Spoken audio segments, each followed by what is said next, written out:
siis on vaja igaks juhuks üle seletada, et ei tekiks arusaamatusi, mis kategooriaga on tegemist ja kuidas meie maal on kombeks.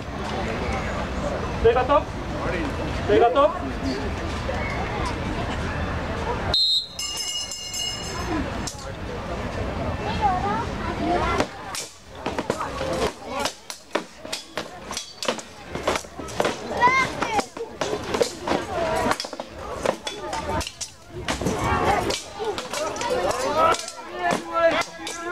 Ja Eerik on alustanud siin agressiivset pealetungi.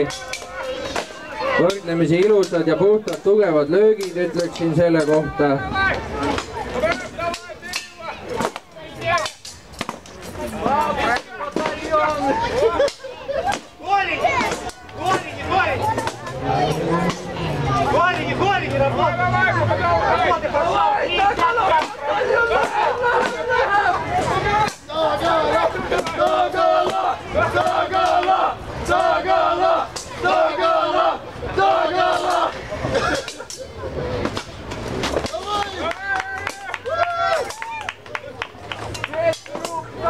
Ja kilbi täispinnaga on siis lubatud tõugata.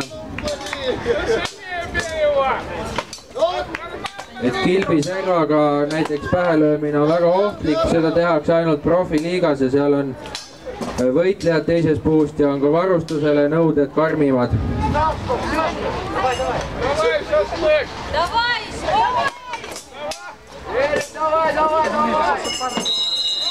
1,5 minutit